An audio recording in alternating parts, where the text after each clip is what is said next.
I'm sure they did their best with what they had. I felt Daniel tense beside me. For once, I hoped he would defend me, defend my family who had welcomed him without judgment or conditions. He remained silent. That silence was the final straw. On the drive home, I turned to my husband. "I've been paying your family's mortgage for 3 months now. Do they even know?" Daniel gripped the steering wheel tightly. I tried to tell them. Dad wouldn't listen. "And you didn't insist? You let them continue treating me like I'm beneath them while I'm keeping a roof over their heads?" "Emma, it's complicated. Dad's pride. This isn't about your dad's pride. It's about respect, basic human respect." We drove in silence for several miles before Daniel spoke again. "I'll tell them. Soon. I promise." I stared out at the rainy Seattle streets. "No, Daniel. We'll tell them. Together. At the Christmas dinner next week." He glanced at me alarmed. "Christmas might not be the best time." "It's the perfect time," I said. "Everyone will be there. And I'm done being the family ATM in secret while being treated like an outsider to my face." "Emma, either we tell them together or I stop the payments and tell them myself. Your choice." Christmas dinner at Cascade View Restaurant. Robert's choice. Always the most expensive option, even as his business faltered. I dressed carefully. That evening, choosing a simple but elegant black dress, my grandmother's jade pendant my only jewelry. Daniel was quiet as we drove, rehearsing what he would say. The dinner began as they always did. Robert dominating the conversation, Patricia making subtle digs, Olivia showcasing her perfect life, Jason talking up his business prospects. I waited, watching Daniel for the moment he would speak up as promised. The moment never came. Even when Robert raised his glass for a toast, to family standing together through thick and thin, Daniel remained silent. Even when Patricia commented that my career would have to take a back seat soon if you're planning to give Daniel children, he said nothing.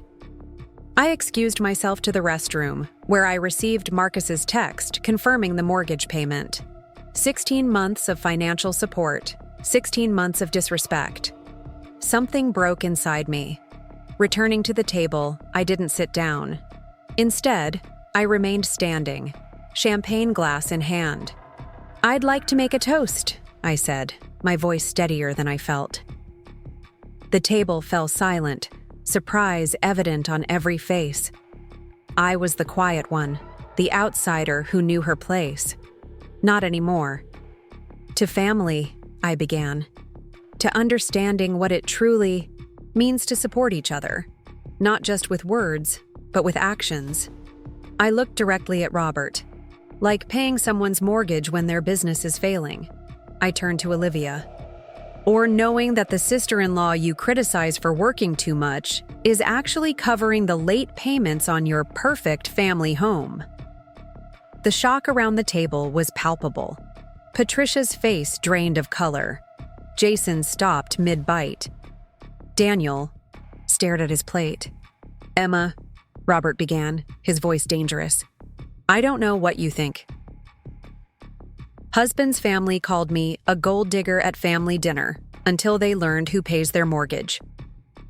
The text message came through at exactly 7:42 p.m., right in the middle of the Wilson family dinner at Cascade View.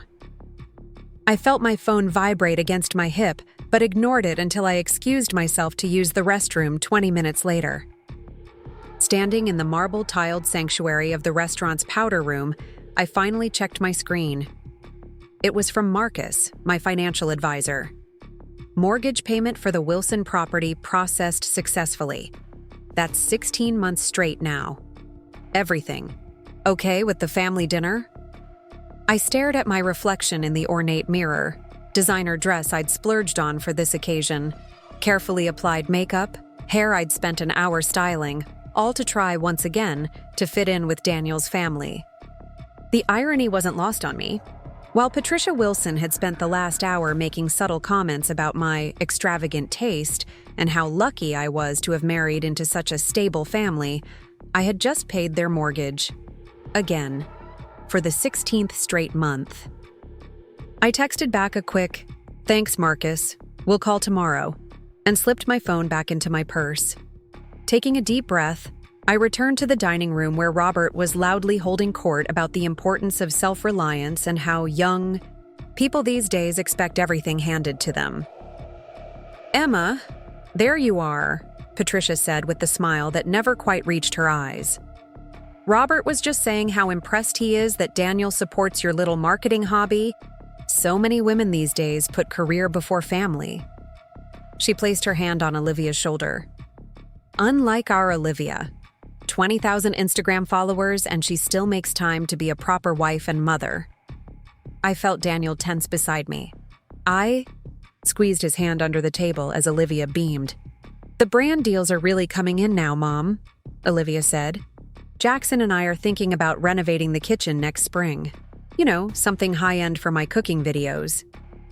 I took a sip of my water, wondering if anyone at this table besides Daniel and me knew that Olivia and Jackson's mortgage was 3 months behind, or that Robert and Patricia's downsizing had been forced after Robert's construction company lost its biggest contract, or that Jason's startup had burned through its initial funding with nothing to show for it.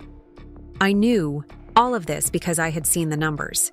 Because despite being viewed as an outsider, the gold-digging daughter-in-law who had somehow trapped their Daniel, I was the one keeping this family financially afloat. The appetizers arrived, expensive seafood towers that Robert insisted on ordering despite my knowledge of their dwindling savings. I caught Daniel's eye, silently communicating that it was fine. We could afford it. We always did. "To family," Robert declared, raising his glass of top-shelf scotch. "The most important thing in life." Everyone clinked glasses. As I brought mine to my lips, Patricia added, "And to Emma, for finally joining us without having some work emergency for once." The implication was clear. In their eyes, my career wasn't a calling or an achievement. It was an inconvenience to their family dynamic, a sign I wasn't fully committed to being a proper Wilson. If only they knew. Before we jump back in, tell us where you're tuning in from, and if this story touches you, make sure you're subscribed, because tomorrow I've saved something extra special for you. Part 1. The Breaking Point. My name is Emma Chen. I'm 32 years old, and until 6 months ago, I was silently bankrolling my husband's family while they called me a gold digger behind my back, and sometimes to my face. I met Daniel Wilson 4 years ago at a charity gala in downtown Seattle. I was there representing my marketing agency, which had donated services to the event. He was there with his family, whose construction company had been a longtime supporter.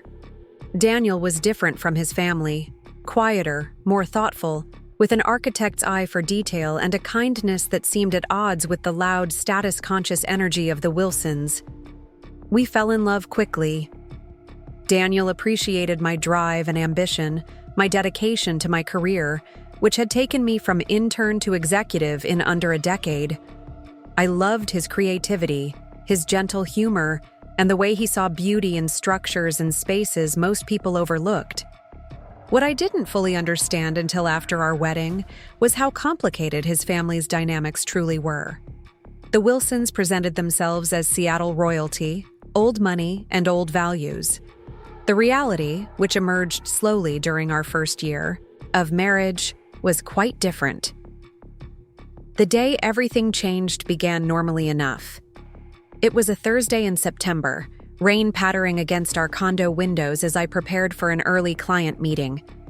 Daniel had already left for the architectural firm where he worked on sustainable urban housing projects, meaningful work he was passionate about, though not particularly well compensated. My phone rang. Robert Wilson calling at 6:45 a.m. Unusual. "Emma," he said without preamble, his voice strained. "Is Daniel there?" "He's already left for work, Robert. Can I help with something?" A heavy pause. "It's a family matter."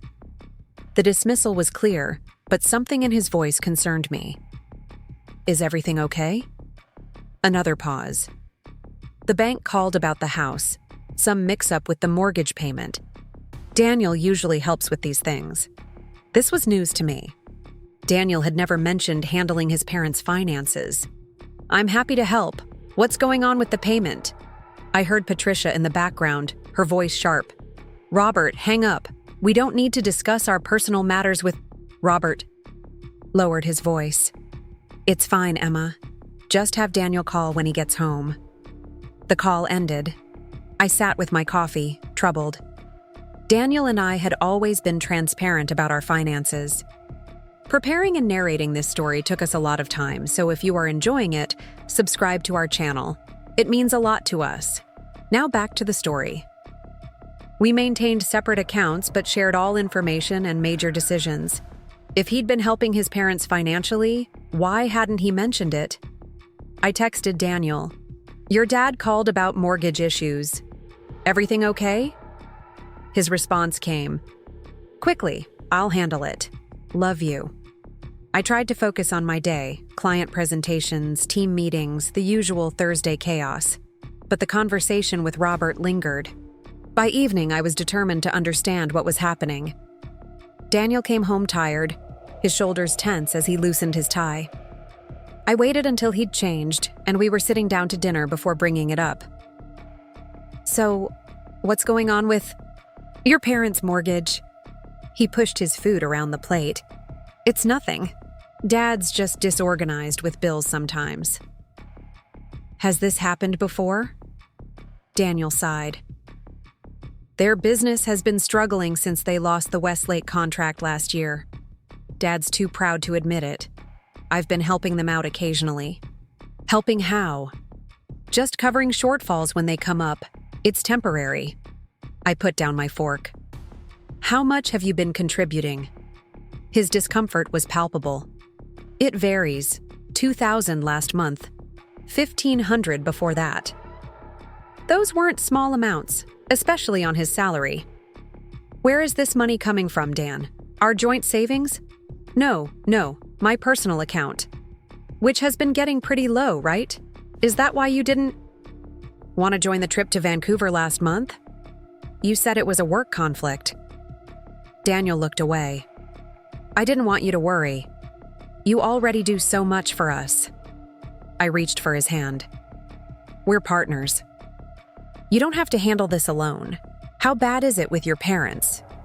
The full story spilled out. Robert's company had been in decline for years, but the family maintained appearances at all costs. The large house in Bellevue, the luxury cars, the lavish family dinners, all financed increasingly by debt. Daniel had been covering their mortgage shortfalls for almost a year, depleting his savings and even taking on credit card debt. "Why didn't you tell me?" I asked, hurt not by his generosity but by his secrecy. "You know how my family sees you," he said quietly.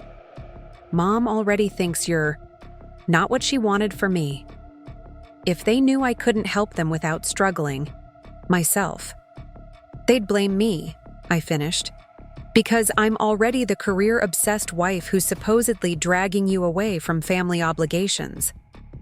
Daniel didn't deny it. We sat in silence, the weight of unspoken family judgments heavy between us. "Let me help," I finally said. "We can afford it with my bonus from the North Star campaign." "I can't ask you to do that. They're my responsibility." "They're our family," I countered, though the words felt strange in my mouth. The Wilsons had never truly treated me like family. At least let me help until they get back on their feet. We stayed up late making plans. I would handle the mortgage payments directly through my financial advisor, Marcus. Daniel would focus on helping his parents develop a sustainable budget. It would be temporary, 6 months at most, while Robert rebuilt his business. I didn't expect gratitude from the Wilsons, but I did expect Daniel to tell them about our arrangement. He promised he would when the time was right. The right time never seemed to come. Weeks passed. I paid the Wilsons' mortgage. Daniel claimed to be working with his father on financial planning. Family dinners continued with Patricia making comments about my expensive clothes. and Olivia showcasing her perfect family life while I remained silent, the outsider who didn't understand Wilson values. Then came Thanksgiving at the Wilson house. Patricia insisted on hosting despite their financial situation. I offered to bring dishes. She declined. I suggested a restaurant to reduce her workload. She was offended. Daniel asked if we could contribute financially. She acted as if he'd insulted her. The day was a masterclass in passive aggression. Patricia complained about the organic turkey's cost while implying my cultural background meant I couldn't appreciate traditional American holidays. Robert boasted about turning down work that was beneath the Wilson name, while his company teetered on insolvency. Olivia showcased her new designer purse, purchased, I knew, with money they didn't have. I maintained my composure until after dinner, when the conversation turned to Jason's struggling startup. He needed investors, just a small injection of capital to reach profitability, he claimed. Maybe Emma knows some people, Patricia suggested with faux innocence. Since she's so career-focused, surely she has connections with money to burn. Actually, I began, seeing an opening to finally clear the air. I might be able to— We don't need handouts, Robert interrupted. Wilsons take care of their own. Dad, Daniel said quietly. Emma is family too. Of course she is, Patricia said, patting my hand condescendingly. But she comes from a different background. Her people are more transactional about these things. My people. As if my Chinese American heritage made me fundamentally different. Less. My parents built their restaurant business from nothing, I said evenly. They understand the value of both hard work and accepting help when needed. How quaint, Patricia murmured. I'm sure they did their best with what they had. I felt Daniel tense beside me. For once, I hoped he would defend me. Defend my family who had welcomed him without judgment or conditions. He remained silent. That silence was the final straw. On the drive home, I turned to my husband. I've been paying your family's mortgage for 3 months now. Do they even know? Daniel gripped the steering wheel tightly. I tried to tell them. Dad wouldn't listen. And you didn't insist? You let them continue treating me like I'm beneath them while I'm keeping a roof over their heads? Emma, it's complicated. Dad's pride. This isn't about your dad's pride. It's about respect. Basic human respect. We drove in silence for several miles before Daniel spoke again. I'll tell them. Soon, I promise. I stared out at the rainy Seattle streets. No, Daniel. We'll tell them. Together. At the Christmas dinner next week. He glanced at me, alarmed. Christmas might not be the best time. It's the perfect time, I said. Everyone will be there. And I'm done being the family ATM in secret while being treated like an outsider to my face. Emma. Either we tell them together, or I stop the payments and tell them myself. Your choice. Christmas dinner at Cascade View Restaurant. Robert's choice. Always the most expensive option, even as his business faltered.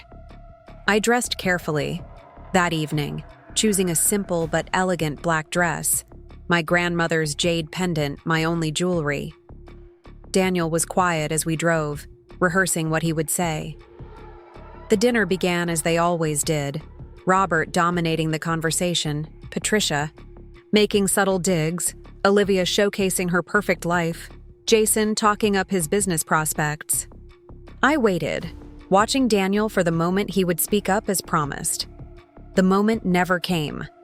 Even when Robert raised his glass for a toast to family standing together through thick and thin, Daniel remained silent. Even when Patricia commented that my career would have to take a back seat soon if you're planning to give Daniel children, he said nothing. My name is Emma Chen. I'm 32 years old, and until 6 months ago, I was silently bankrolling my husband's family while they called me a gold digger behind my back, and sometimes to my face. I met Daniel Wilson 4 years ago at a charity gala in downtown Seattle. I was there representing my marketing agency, which had donated services to the event. He was there with his family, whose construction company had been a longtime supporter. Daniel was different from his family, quieter, more thoughtful, with an architect's eye for detail and a kindness that seemed at odds with the loud, status-conscious energy of the Wilsons. We fell in love quickly. Daniel appreciated my drive and ambition, my dedication to my career, which had taken me from intern to executive in under a decade. I loved his creativity, his gentle humor, and the way he saw beauty in structures and spaces most people overlooked. What I didn't fully understand until after our wedding was how complicated his family's dynamics truly were. The Wilsons presented themselves as Seattle royalty, old money, and old values. The reality, which emerged slowly during our first year, of marriage was quite different. The day everything changed began normally enough. It was a Thursday in September, rain pattering against our condo windows as I prepared for an early client meeting. Daniel had already left for the architectural firm where he worked on sustainable urban housing projects, meaningful work he was passionate about, though not particularly well compensated. My phone rang, Robert Wilson calling at 6:45 a.m. Unusual. "Emma," he said without preamble, his voice strained. "Is Daniel there?" "He's already left for work, Robert. Can I help with something?" A heavy pause. "It's a family matter." The dismissal was clear, but something in his voice concerned me. "Is everything okay?" Another pause. "The bank called about the house, some mix-up with the mortgage payment. Daniel usually helps with these things." This was news to me. Daniel had never mentioned handling his parents' finances. "I'm happy to help. What's going on with the payment?" I heard Patricia in the background, her voice sharp. "Robert, hang up. We don't need to discuss our personal matters with—" Robert lowered his voice. "It's fine, Emma. Just have Daniel call when he gets home." The call ended. I sat with my coffee, troubled. Daniel and I had always been transparent about our finances. We maintained separate accounts but shared all information and major decisions. If he'd been helping his parents financially, why hadn't he mentioned it? I texted Daniel, "Your dad called about mortgage issues. Everything okay?" His response came quickly, "I'll handle it. Love you." I tried to focus on my day, client presentations, team meetings, the usual Thursday chaos, but the conversation with Robert lingered. By evening, I was determined to understand what was happening. Daniel came home tired, his shoulders tense, as he loosened his tie. I waited until he'd changed and we were sitting down to dinner before bringing it up. "So, what's going on with your parents' mortgage?" He pushed his food around the plate. "It's nothing. Dad's just disorganized with bills sometimes." "Has this happened before?" Daniel sighed. "Their business has been struggling since they lost the Westlake contract last year. Dad's too proud to admit it. I've been helping them out occasionally." "Helping how?" "Just covering shortfalls when they come up. It's temporary." I put down my fork. "How much have you been contributing?" His discomfort was palpable. "It varies. $2,000 last month. $1,500 before that." Those weren't small amounts, especially on his salary. "Where is this money coming from, Dan? Our joint savings?" No, my personal account." "Which has been getting pretty low, right? Is that why you didn't want to join the trip to Vancouver last month?" "You said it was a work conflict." Daniel looked away. "I didn't want you to worry. You already do so much for us." I reached for his hand. "We're partners. You don't have to handle this alone. How bad is it with your parents?" The full story spilled out. Robert's company had been in decline for years, but the family maintained appearances at all costs. The large house in Bellevue, the luxury cars, the lavish family dinners, all financed increasingly by debt. Daniel had been covering their mortgage shortfalls for almost a year, depleting his savings and even taking on credit card debt. "Why didn't you tell me?" I asked, hurt not by his generosity but by his secrecy. "You know how my family sees you," he said quietly. "Mom already thinks you're not what she wanted for me. If they knew I couldn't help them without struggling myself, they'd blame me," I finished, "because I'm already the career-obsessed wife who's supposedly dragging you away from family obligations." Daniel didn't deny it. We sat in silence, the weight of unspoken family judgments heavy between us. "Let me help," I finally said. "We can afford it with my bonus from the North Star campaign." "I can't ask you to do that. They're my responsibility." "They're our family," I countered, though the words felt strange in my mouth. The Wilsons had never truly treated me like family. "At least let me help until they get back on their feet." We stayed up late making plans. I would handle the mortgage payments directly through my financial advisor, Marcus. Daniel would focus on helping his parents develop a sustainable budget. It would be temporary, 6 months at most, while Robert rebuilt his business. I didn't expect gratitude from the Wilsons, but I did expect Daniel to tell them about our arrangement. He promised he would when the time was right. The right time never seemed to come. Weeks passed. I paid the Wilsons' mortgage. Daniel claimed to be working with his father on financial planning.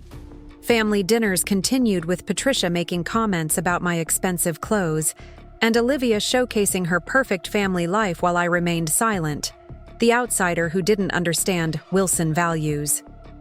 Then came Thanksgiving at the Wilson house.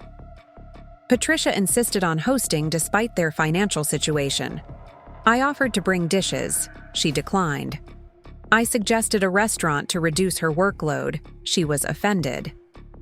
Daniel asked if we could contribute financially. She acted as if he'd insulted her. The day was a masterclass in passive aggression.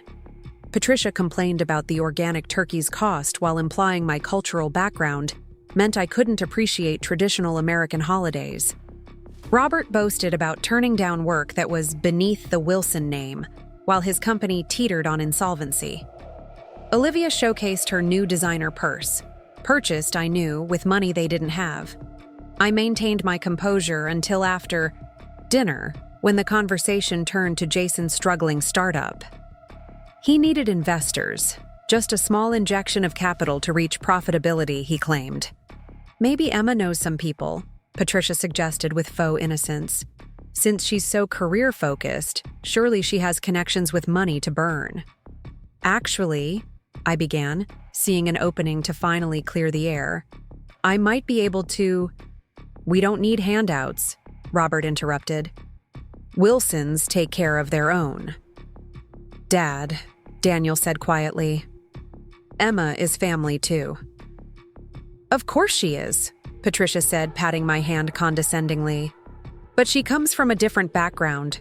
Her people are more transactional about these things." My people. As if my Chinese-American heritage made me fundamentally different. Less. "My parents built their restaurant business from nothing," I said evenly. "They understand the value of both hard work and accepting help when needed." "How quaint," Patricia murmured. I excused myself to the restroom, where I received Marcus's text confirming the mortgage payment. 16 months of financial support. 16 months of disrespect. Something broke inside me. Returning to the table, I didn't sit down. Instead, I remained standing, champagne glass in hand. "I'd like to make a toast," I said, my voice steadier than I felt. The table fell silent, surprise evident on every face. I was the quiet one, the outsider who knew her place. Not anymore.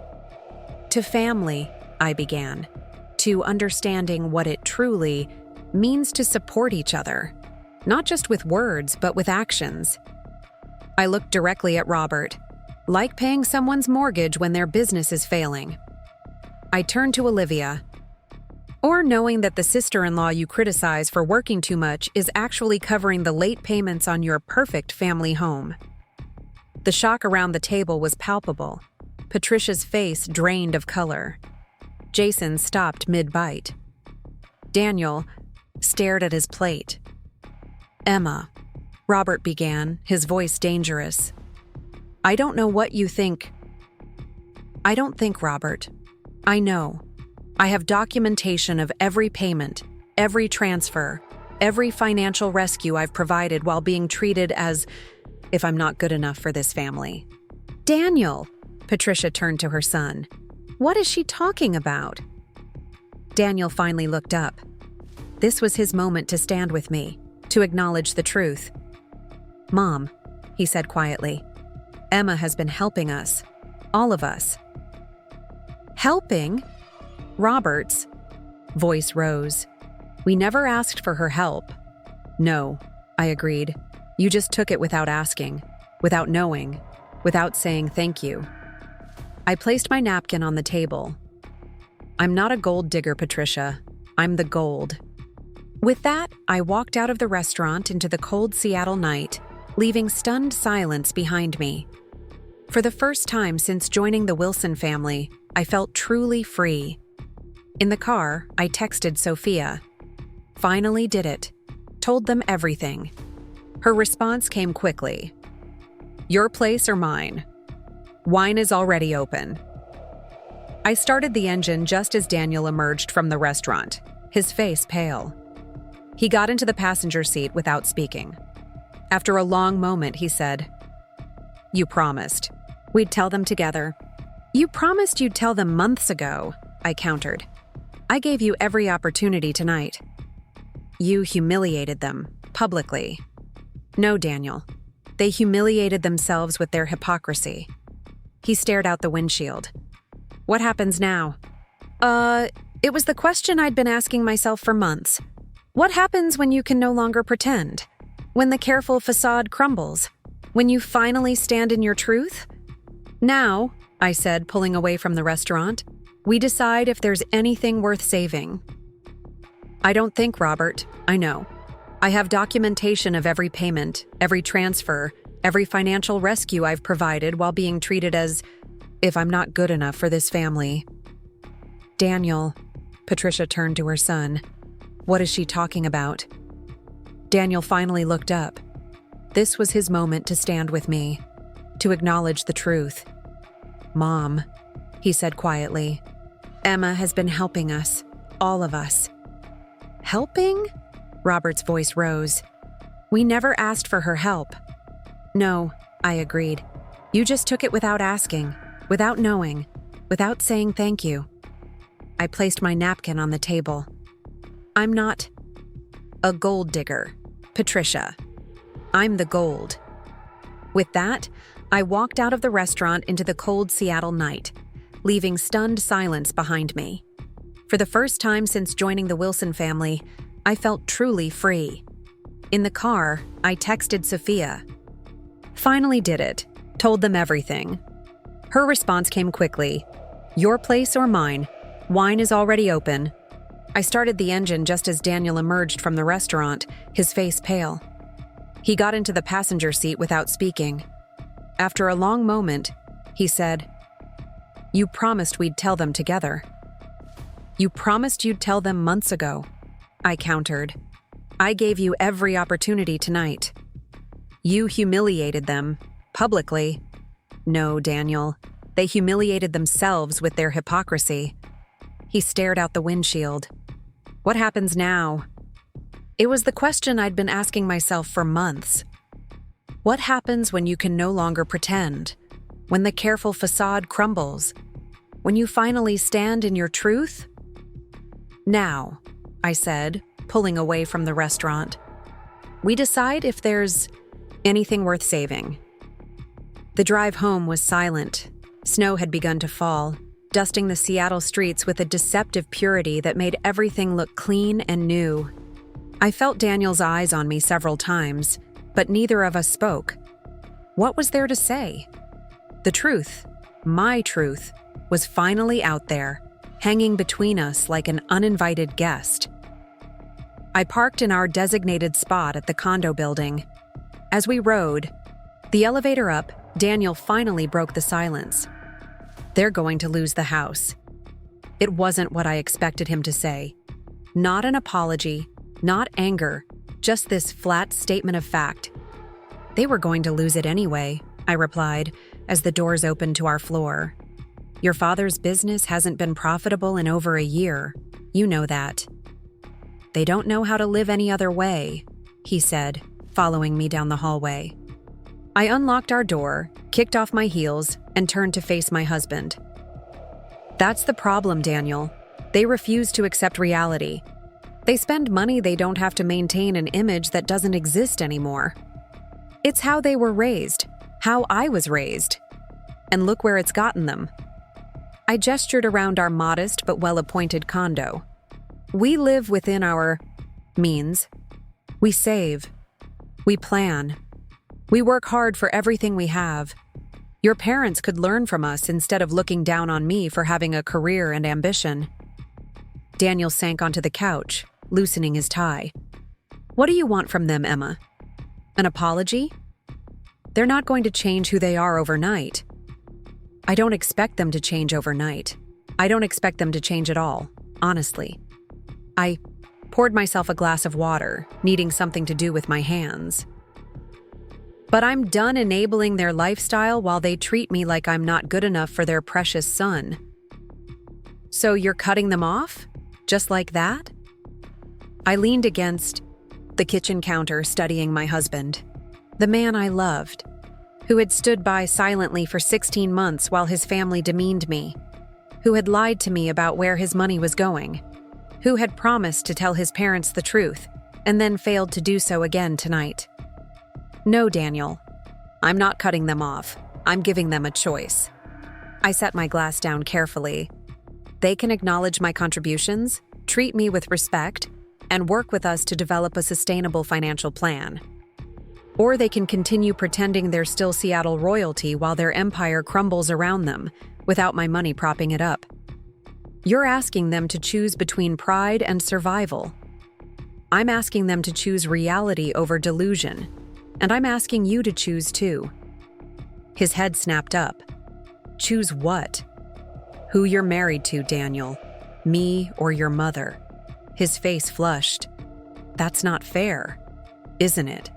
When was the last time you defended me against Patricia's comments? When did you ever correct Robert when he acted like my career was a cute hobby? You sit there silently while they disrespect me. While they make racist comments about my people and my background, while they take my money and call me a gold digger behind my back. They don't know because you never told them. My voice rose despite my effort to stay calm. Your silence makes you complicit, Daniel, and I deserve better from my husband. My phone buzzed on the counter, Sophia checking in. I ignored it. Daniel rubbed his face with his hands. What do you want me to do? I want you to stand with me, not behind me, not in front of me, but beside me, as partners. I moved to sit beside him on the couch, keeping some distance between us. I want you to tell your family that their treatment of me ends now. I want you to be honest with them about their financial situation instead of enabling their delusions. And I want you to be honest with me, always, even when the truth is uncomfortable. And if I can't do that? The question landed like a stone in my chest. Then we have bigger problems than your family. My phone buzzed again. This time, it was a text from Jason. We need to talk. Breakfast tomorrow? I showed Daniel the message. He shook his head. He's probably going to ask you to invest in his startup. Probably, I agreed. But at least he's reaching out. That's more than your parents are doing. Give them time. This was a shock. It shouldn't have been. I set my phone aside. They knew their finances were a mess. They knew someone was covering their mortgage. They just preferred to believe it was you alone, their dutiful son, rather than the daughter-in-law they never wanted. Daniel winced at my bluntness. What are you going to say to Jason? I'm going to listen. That's more than your parents ever did with me. That night, we slept on opposite sides of the bed, a cold chasm between us that had nothing to do with the winter air outside. I lay awake long after Daniel's breathing deepened into sleep, wondering if I had just blown up my marriage along with my in-laws' financial facade. The next morning, I met Jason at a small cafe near Pike Place Market. He was already there when I arrived, nursing a black coffee, looking uncharacteristically subdued. The usual bravado that accompanied his startup pitches was nowhere to be seen. "Thank you for coming," he said as I slid into the booth across from him. "Did you draw the short straw?" I asked, ordering a latte from the passing server. "What do you mean?" "Being the Wilson family representative. Coming to talk to the difficult daughter-in-law." Jason actually smiled. "No one sent me. In fact, Mom explicitly told me not to contact you." That surprised me. "Then why are we here?" He stirred his coffee, though he hadn't added anything to it. "Because you were right. About everything. The business failures, the pretending, all of it." He looked up at me. "And because I need your help, but not in the way you think." The server returned with my latte. I wrapped my hands around the warm mug, waiting for Jason to continue. "I've been lying to everyone," he said finally. "The startup is dead. Has been for months. I've been working as a bartender at night and driving Uber during the day to make ends meet. But I keep up appearances for Mom and Dad because..." He trailed off. "Because Wilsons don't fail," I finished for him. He nodded. "When you spoke up last night, it was like someone finally acknowledged the elephant in the room. We're broke. All of us. Dad's company hasn't landed a major contract in 18 months. Olivia and Jackson are underwater on their mortgage and maxed out on credit cards to maintain her influencer lifestyle. And me? I'm sleeping on a friend's couch because I can't afford rent." I took a sip of my latte, processing this. "Why are you telling me this?" "Because I need advice, not money." He leaned forward. "You built something real, Emma. Your marketing firm, your career. It's substantive. Not smoke and mirrors like everything in our family. I want to learn how to do that." Of all the outcomes I had imagined from last night's revelation, this conversation wasn't one of them. "What about your parents? Have you spoken to them today?" Jason's expression darkened. "Mom's on the warpath. She spent 2 hours on the phone with Olivia this morning, strategizing how to handle the Emma situation. Dad's retreated to his home office with a bottle of scotch. They're in full damage control mode." "And Daniel, have you talked to him?" "He called me early this morning, asked me to check on you, actually." Jason looked uncomfortable. "He's at the house with Mom and Dad, trying to mediate, I think." A knot formed in my stomach. Mediate? What, exactly? "Mom wants him to make you apologize. Dad wants him to get you to keep paying the mortgage. Neither of them seems to grasp that the real issue is their behavior toward you." I set my cup down with more force than intended. "And what does Daniel want?" Jason shrugged. He didn't say, but he sounded torn. He hesitated, then added, "For what it's worth, I think he loves you very much. He's just been trained his whole life to keep the Wilson family boat from rocking." "Even if that means throwing his wife overboard?" The bitterness in my voice surprised even me. "Especially then," Jason said quietly. "The Wilson way is family above all else. The problem is their definition of family has never fully included you." I stared out the window at the market coming to life, vendors setting up stalls in the crisp morning air. "What do you want from me, Jason?" "2 things. First, I want to apologize for not standing up for you sooner. I've been so focused on maintaining my own facade that I ignored how they were treating you." I nodded, accepting his apology without comment. "Second, I want your advice on how to start over, for real this time. No pretense, no safety net, just honest work building something worthwhile." The sincerity in his voice was something I'd never heard from any Wilson before. Why me? Why not Daniel? Because Daniel has never had to start from scratch. He went from our parents' house to college to his firm. You built yourself up from nothing, like your parents did. It was the first time any of the Wilsons had acknowledged my family's achievements without condescension. Start by being honest, I said after a moment, with yourself and everyone else. No more pretending to be something you're not. That's the hardest part, Jason admitted. It's also the most important. You can't build anything solid on a foundation of lies. I took another sip of my latte. What skills do you have?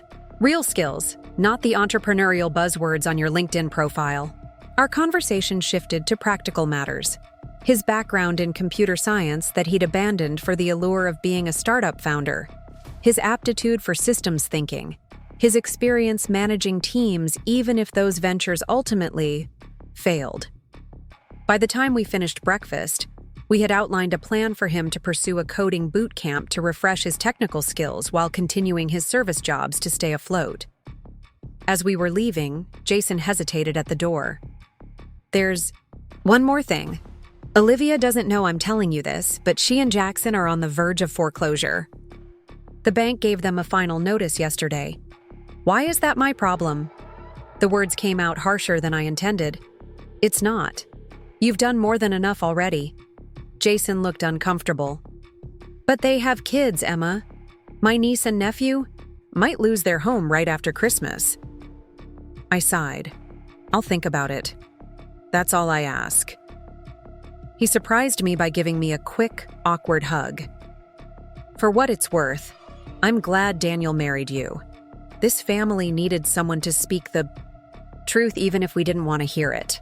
I watched him walk away, hands shoved in his pockets against the cold, looking more like a real person than the startup wunderkind he'd been pretending to be for years.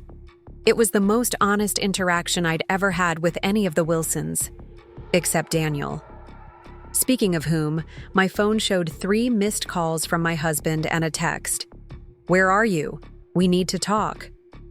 I texted back. Had breakfast with Jason. Coming home now. His response was immediate. Not at home. At my parents'. They want to talk to you. A cold feeling settled in my stomach. All of them? Yes.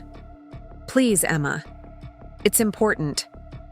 I stood on the sidewalk, pedestrians flowing around me, considering my options. I could refuse. I could demand that Daniel meet me on neutral ground. I could continue avoiding his family until they came to their senses. But that wouldn't solve anything. If there was to be any resolution, whether reconciliation or final separation, it needed to happen face to face. I'll be there in an hour, I texted. Back. The drive to Bellevue felt longer than usual. Each mile gave me time to rehearse what I would and wouldn't say, what concessions I was willing to make, and which boundaries were non-negotiable. By the time I pulled into the Wilsons' circular driveway, I felt centered and clear. Daniel was waiting on the front steps, pacing nervously. He rushed to my car as I parked. Thank you for coming, he said, opening my door. I know this isn't easy. What's happening, Daniel? Is this an ambush or an apology? He ran a hand through his hair, a gesture I knew meant he was stressed. Honestly, I'm not sure. Dad's been drinking, Mom's been crying, and Olivia arrived 20 minutes ago in full battle mode. Sounds delightful. I grabbed my purse and stood. Just so we're clear, I'm not apologizing for telling the truth. I'm not resuming payments without conditions, and I'm not tolerating any more racist comments about my background or my people. Those are my non-negotiables. Daniel nodded. I made that clear to them already. That surprised me. You did? Yes. He hesitated, then added, I also told them I would choose you over them if forced to make that choice. For the first time since last night, I felt a glimmer of hope. And how did that go over? About as well as you'd expect. He attempted a smile. Dad threatened to disown me. Mom cried harder, and Olivia said I was betraying the family. But I meant it, Emma. You're my wife. You should have been my priority all along. I wanted to believe him. After 16 months of silence and complicity, though, words weren't enough. Actions matter more than intentions, Daniel. I know, that's why I'm here, to show you which side I'm on. We walked into the house together. The grand foyer with its sweeping staircase and crystal chandelier now seemed like a movie set. Impressive, at first glance, but ultimately fake. The real drama was waiting in the living room, where Robert stood by the fireplace nursing a tumbler of scotch, Patricia perched rigidly on the edge of the sofa, and Olivia paced near the windows. All three turned to stare as we entered. "Well, well," Robert said, his voice slightly slurred. "The financial savior arrives." "Dad," Daniel warned, "we agreed to have a civil conversation." "Civil?" Patricia dabbed at her eyes with a monogrammed handkerchief. "After she humiliated us in public? After she threatened to let us lose our home?" I remained standing just inside the doorway. "I didn't humiliate you, Patricia. I simply stated facts that you've been ignoring. And I never threatened anything. I just stopped enabling the fiction that you can afford a lifestyle you clearly can't." "How dare you?" Olivia began, but Daniel cut her off. "Stop it, all of you. This isn't helping." Robert drained his glass. "What would help, Daniel, is if your wife agreed to continue the arrangement that was working perfectly fine until she decided to make a scene. The arrangement where I pay your bills while you insult me?" I kept my voice calm. "That arrangement wasn't working for anyone except you, Robert." "We never asked for your charity," Patricia sniffed. "No, you just accepted it without question, assuming it was coming from Daniel alone. Did you ever wonder how an architect at a nonprofit firm was covering your $5,000 monthly mortgage? Or did you just not care as long as the bills got paid?" Robert slammed his glass down on the mantel. "We are not having our financial situation dictated by..." "By what, Robert?" I stepped further into the room. "By a woman? By someone whose parents are immigrants? By your son's wife? Who earns more than he does? Which part bothers you the most?" A heavy silence fell. Daniel moved to stand beside me, his shoulder touching mine in silent solidarity. "We invited you here to discuss a solution," Patricia said finally, "not to rehash grievances." "Fine. What solution do you propose?" Patricia and Robert exchanged glances. Olivia stopped pacing and moved to stand behind her mother, a united front against the outsider. "We acknowledge that you have contributed to the family's stability," Patricia said carefully, "and we're prepared to show appropriate gratitude if you agree to continue those contributions." The calculated nature of her offer made my skin crawl. "Appropriate gratitude?" "Yes," she continued. "We'll include you more fully in family decisions. Robert will consult you on business matters. We'll make an effort to show more interest in your career." "What my mother is trying to say," Olivia interjected, "is that we're willing to treat you more like family if you're willing to act like family." I couldn't help the laugh that escaped me. "That's your solution? You'll condescend to treat me with basic human respect as long as I keep paying your bills?" "Emma," Daniel murmured, a plea in his voice. "No, Daniel. I want to be very clear about what's being offered here." I turned back to the Wilsons. "You're not offering to change your behavior because it was wrong. You're offering to pretend to respect me because you need my money." "We're offering a compromise," Robert growled. "A compromise would involve both sides giving something up," I replied. "You're asking me to give money and accept scraps of performative inclusion in return. That's not a compromise. It's a transaction. And you've spent years making it clear how you feel about my transactional background." Patricia flushed. "That was a misunderstanding." "No, it wasn't. It was exactly what you meant." I took a deep breath. "Here's my offer. I will help, not just with the mortgage, but with creating a sustainable financial plan for the entire family. but only under certain conditions. What conditions? Robert asked suspiciously.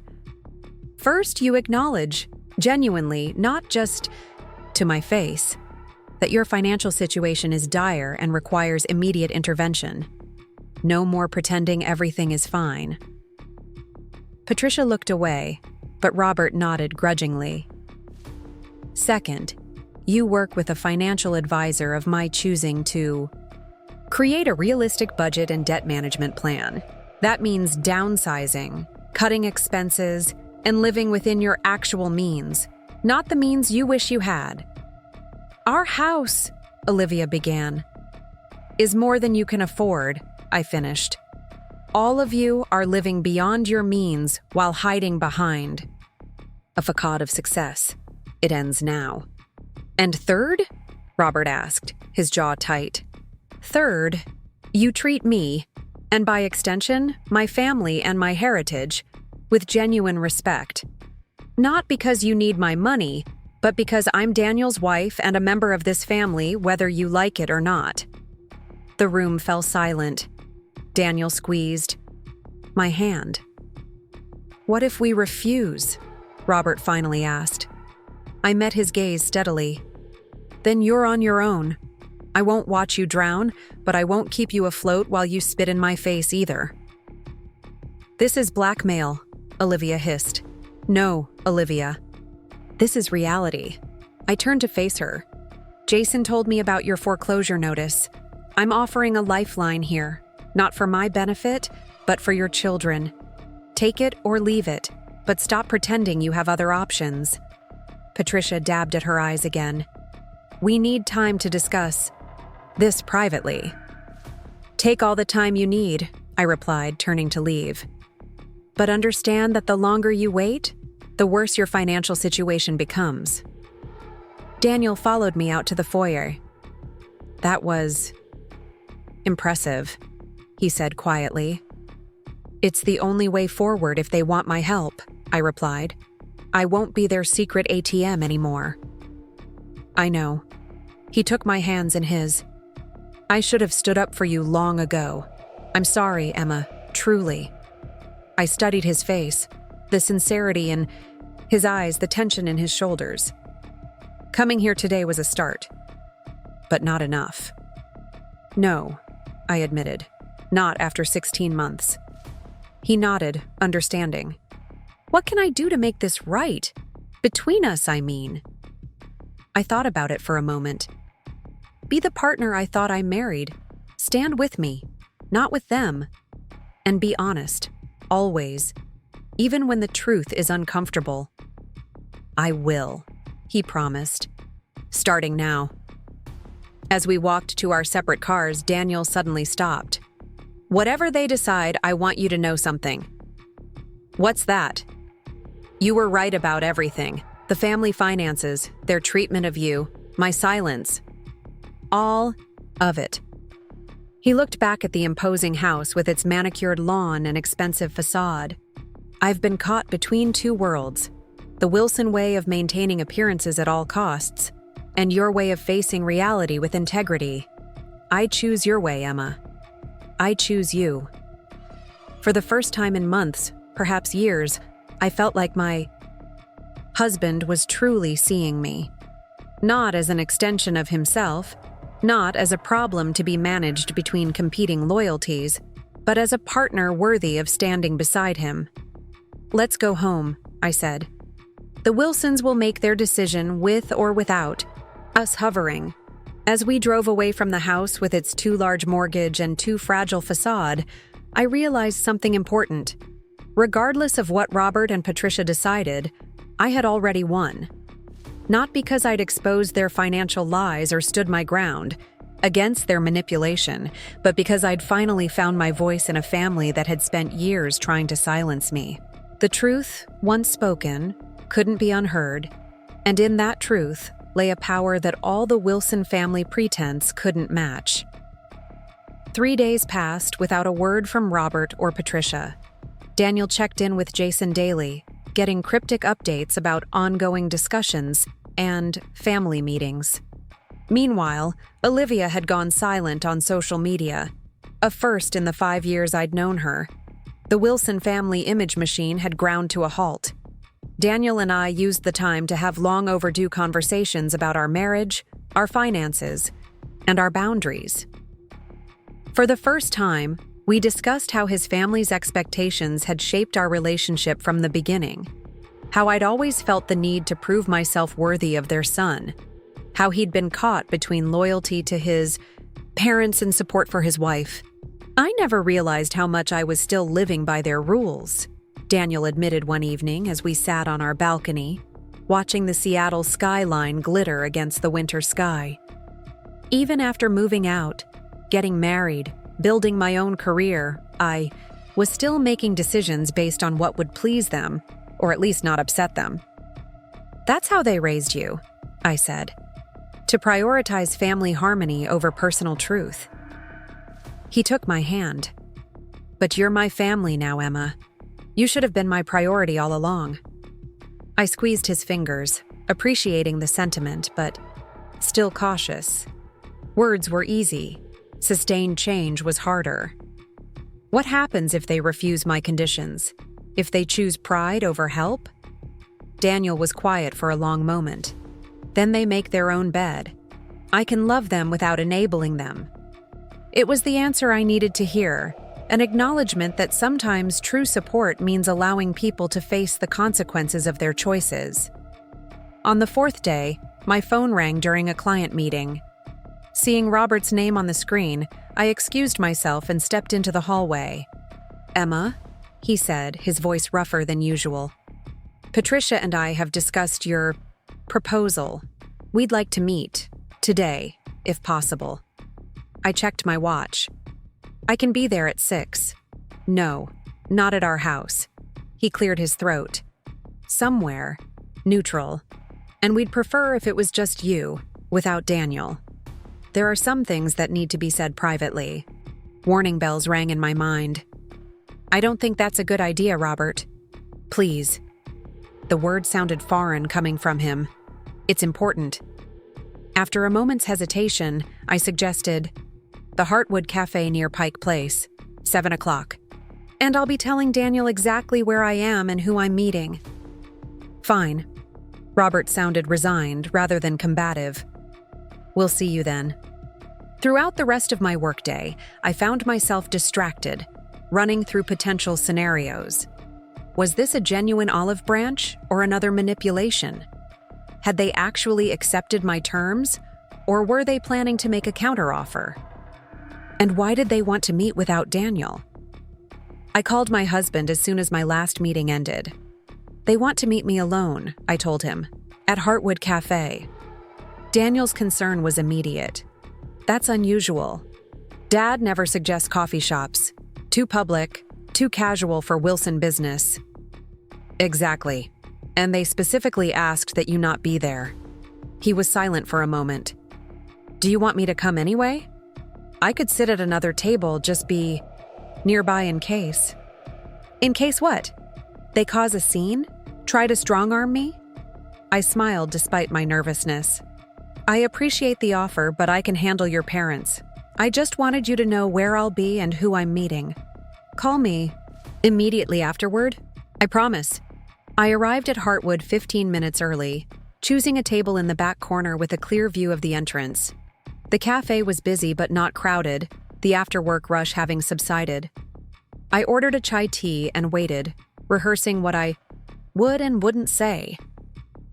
At exactly 7, the door opened and Patricia Wilson walked in alone. She spotted me immediately, her posture stiffening slightly before she made her way across the room. She was dressed more casually than I'd ever seen her. Dark jeans, a simple sweater, minimal jewelry. Her hair, usually perfectly styled, was pulled back in a no-nonsense ponytail. "Emma," she said, sliding into the seat across from me. "Thank you for meeting me." "Where's Robert?" I asked, noting his absence. Patricia's mouth tightened momentarily. "He's not coming. This meeting was my idea, not his." The server approached, and Patricia ordered a black coffee. We sat in awkward silence until her drink arrived. Once we were alone again, she wrapped her hands around the mug but didn't drink. "I owe you an apology," she said abruptly, her eyes fixed on her coffee. A significant one. Of all the openings I'd anticipated, this wasn't among them. I remained silent, waiting for her to continue. "The way I've treated you has been..."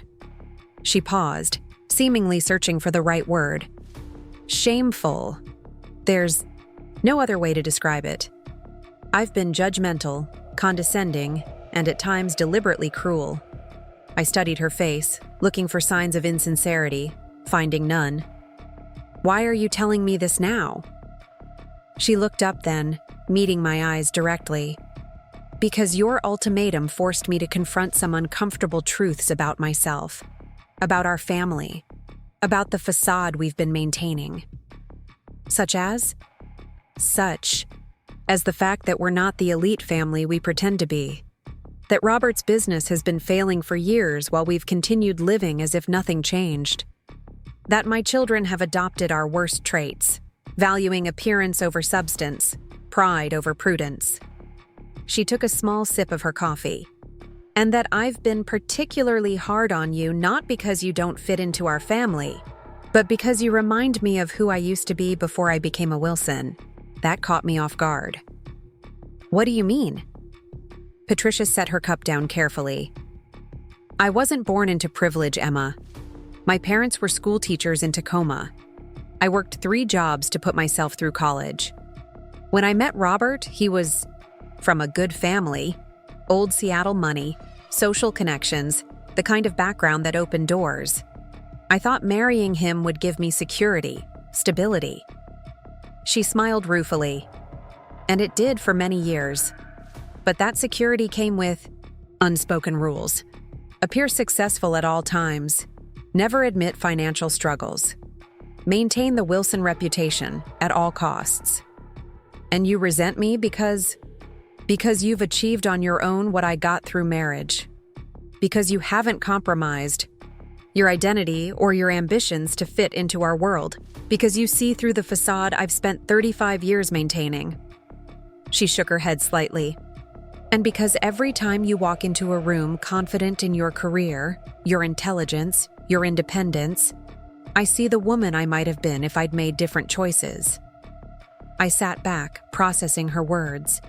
This vulnerability from Patricia was so unexpected that I didn't quite know how to respond. "Robert doesn't know you're here, does he?" I finally asked. "No, he's still..." She hesitated. "He's struggling with all of this. His pride, his sense of failure, his fear of losing everything he's built. Or thinks he's built. And Olivia? Jason? Jason has been surprisingly mature about the situation. He told us yesterday that he's been working service jobs for months, that the startup failed long ago." Patricia's expression softened slightly. "He said your conversation inspired him to stop pretending. And Olivia?" Patricia's face fell. "Olivia is complicated. Her entire identity is wrapped up in the perfect life she portrays online. The beautiful house, the successful husband, the picture-perfect children. Learning that it's all built on credit card debt and missed mortgage payments has been devastating for her." I nodded, understanding. Olivia had the most to lose from the family's financial reality coming to light. Her influencer brand was entirely based on aspirational wealth and status, the very things the Wilsons no longer genuinely possessed. "So where does this leave us?" I asked. Patricia squared her shoulders. "I'm here to accept your conditions, all of them. The financial advisor, the budget plan, the downsizing, and especially the part about treating you with respect." She paused. "Not because we need your money, though God knows we do, but because it's what you deserve, what you've always deserved." I waited, feeling there was more. "Robert is coming around," she continued, slowly. "His generation, his upbringing, it's hard for him to accept help, especially from She trailed off. From a woman? From his son's wife? From someone whose parents are immigrants? Patricia had the grace to look ashamed. Yes, all of that. But he's agreed to meet with your financial advisor next week. And he's begun looking at smaller houses in less prestigious neighborhoods. And what about you, Patricia? What do you want from all this? She looked startled by the question, as if no one had asked for her personal desires in a very long time. She paused. I want to stop pretending. I'm exhausted from decades of keeping up appearances. I want to live honestly, even if that means downsizing, even if that means admitting we're not the family we've claimed to be. For the first time, I saw Patricia not as Daniel's judgmental mother or as the Wilson family matriarch, but as a woman who had made compromises that had slowly eroded her authentic self, a woman who had chosen security over fulfillment and was now facing the consequences of that choice. There's one more thing, she said, reaching into her purse. She pulled out a small velvet box and placed it on the table between us. This was my grandmother's. It should have been yours when you married Daniel, but She swallowed hard. I couldn't bear to part with it then. I told myself it was because you weren't a real Wilson, that you wouldn't appreciate its significance.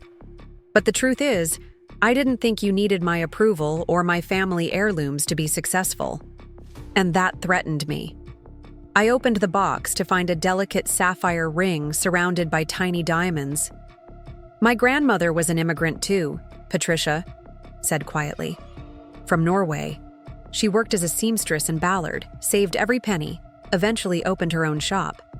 This ring was the first valuable thing she purchased for herself, not a wedding ring or a gift from a man, a symbol of her independence. I looked up, surprised. I didn't know that. No one does.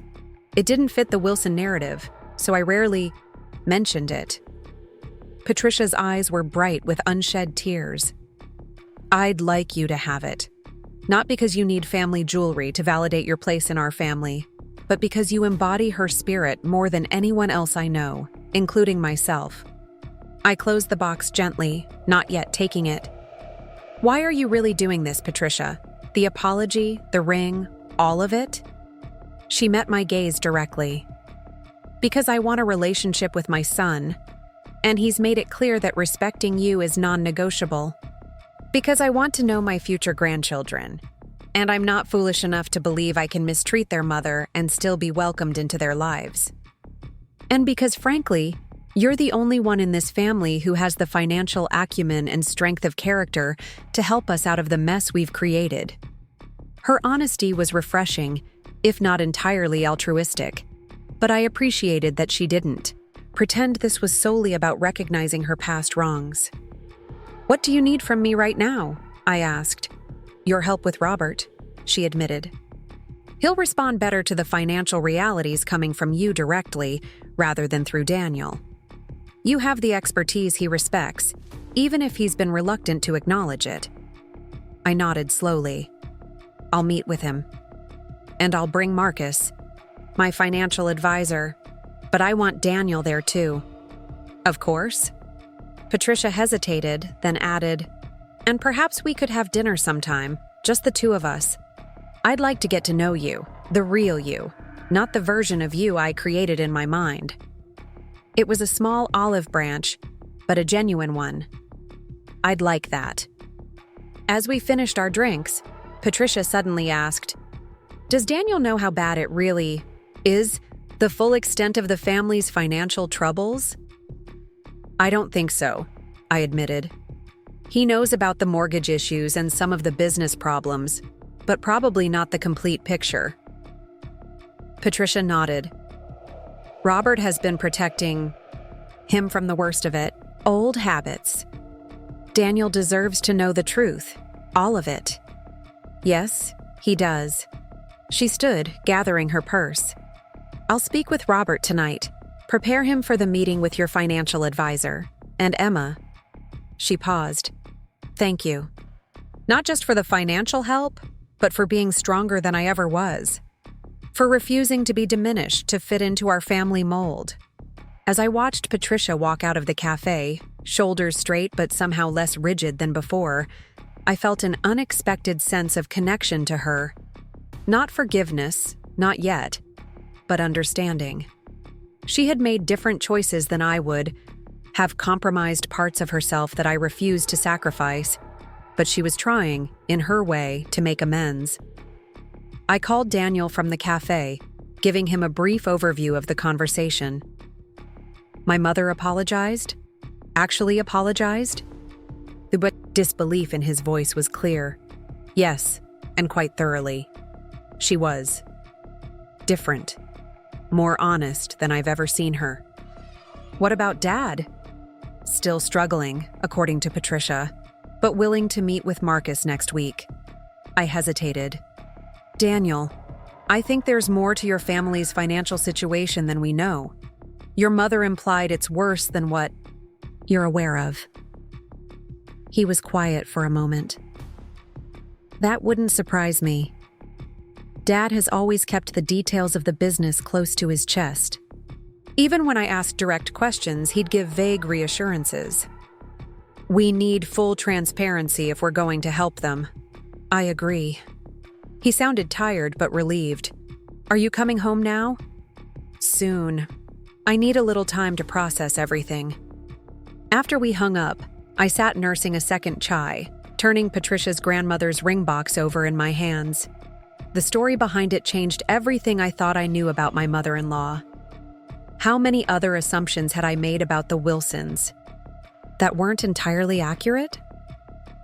My phone buzzed with a text from Olivia. Mom told me about your meeting. Can we talk tomorrow? Just us. Another surprise. I responded, coffee at 10, the place near your house. Her reply came quickly. Thank you. See you then. The next morning, I arrived at the small cafe near Olivia's craftsman-style home in Queen Anne, a house I now knew they couldn't afford. She was already there, sitting at a corner table, looking uncharacteristically subdued. Without her usual carefully applied makeup and styled hair, she appeared younger, more vulnerable. Thanks for meeting me, she said as I sat down. Of course.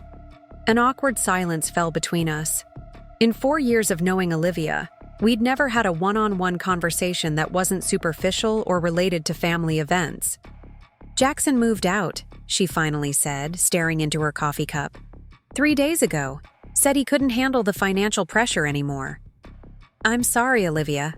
I didn't know. She shrugged, trying for nonchalance but not quite achieving it. It's been coming for a while. The facade of our perfect life was more important to me than to him. He wanted to downsize months ago, sell the house, live within our means. I refused. Because of your online brand? Yes. She looked up, meeting my eyes directly. Pathetic, isn't it? Maintaining a fiction of affluence for strangers on the internet while my actual life fell apart. I didn't agree or disagree, just waited for her to continue. The thing is, she said, I don't know who I am without that image. The aspirational lifestyle, the beautiful home, the perfect family. If I'm not Olivia Wilson Home with 20,000 followers and brand partnerships, who am I? The vulnerability in her question reminded me that beneath the polished exterior, Olivia was dealing with the same identity questions that had plagued Patricia. Maybe that's something worth figuring out, I suggested gently.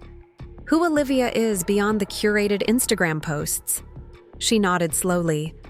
That's why I wanted to talk to you, because you've always known who you are. You've never pretended to be something you're not. Never compromised your identity to fit someone else's expectations. It was strange hearing this sentiment from both Wilson women in as many days. This perception of me as authentically myself when I'd spent years feeling like I needed to prove my worth to their family. It wasn't always easy, I admitted. There were times I considered dimming my ambitions, taking a less demanding job, being more of what Patricia seemed to want in a daughter-in-law. But I couldn't do it without losing essential parts of myself. I wish I'd had your courage, Olivia said quietly. Maybe my marriage wouldn't be falling apart. Maybe I wouldn't be facing foreclosure and bankruptcy. It's not too late to make different choices. She gave a bitter laugh. Easy to say when you haven't spent years building a life on quicksand. My followers expect certain things. The brands I work with expect certain things. I can't suddenly post from a tiny apartment and maintain my influencer status. Maybe that's not the worst outcome, I suggested. Maybe there's freedom in letting go of expectations you can't realistically meet. Olivia stared out the window for a long moment. My kids deserve stability. A home they aren't about to lose because their mother prioritized appearances over financial reality. Yes, they do. I leaned forward. What do you need from me, Olivia? Why did you want to meet? She squared her shoulders, visibly gathering her courage. 2 things. First, I want to apologize for how I've treated you, for the snide comments, the exclusion, the ways I reinforced Mom's worst behavior toward you. You didn't deserve any of it. And second, I need your help figuring out how to reinvent myself. Her voice wavered slightly. Professionally, financially, personally, I don't want to be dependent on my parents or an absent husband or brand deals that require me to maintain a lifestyle I can't afford. I studied her, looking for signs of manipulation or insincerity. Finding none, I asked, what skills do you have besides social media? I have a degree in interior design that I've never actually used professionally. I'm good at photography and staging. I understand what makes spaces feel welcoming, functional. She hesitated. And I'm a decent writer, though most of my content has been pretty superficial.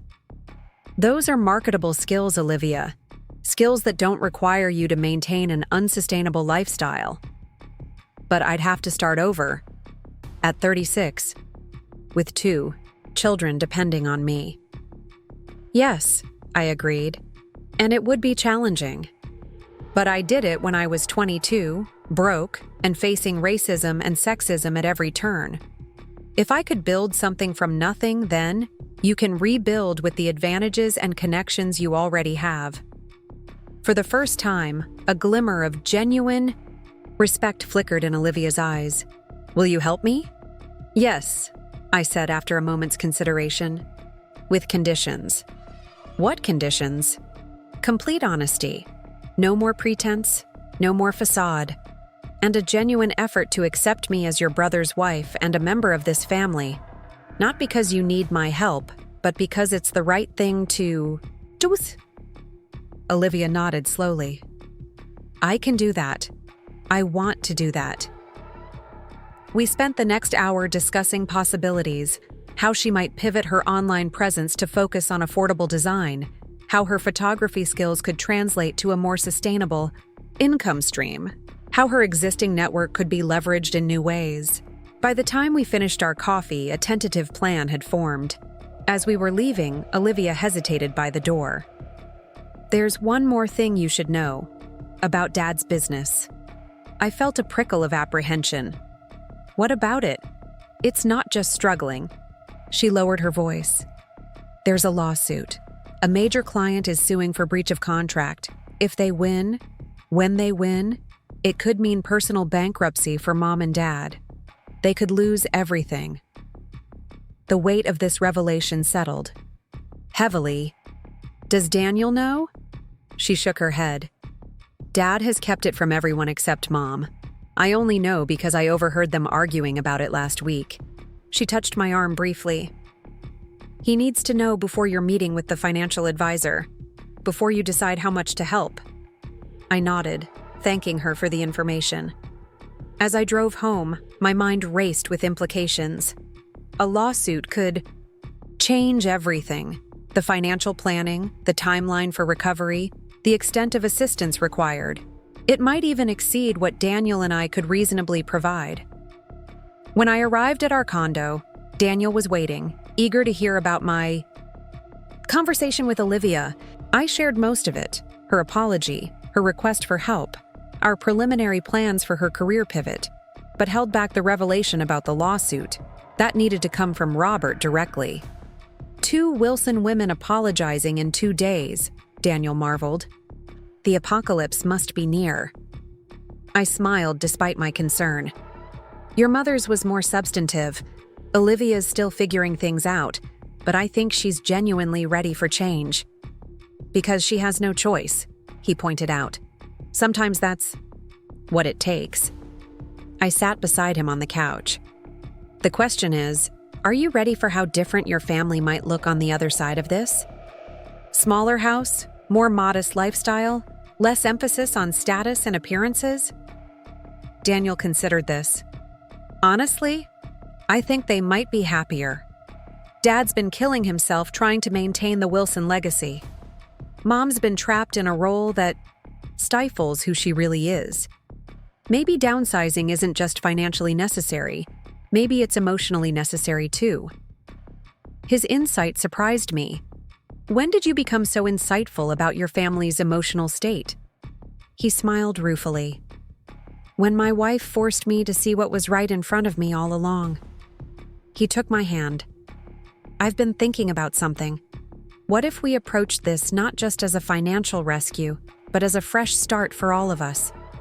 New relationships, new boundaries, new expectations? What do you mean? I mean, what if we use this crisis as an opportunity to rebuild my family from the ground up? Not the facade they've maintained for decades, but something authentic. Something that includes you as an equal, not an outsider. The idea was appealing but daunting. That's a lot to expect from people who've spent their lives prioritizing appearances over authenticity. Maybe, but they're already changing, aren't they?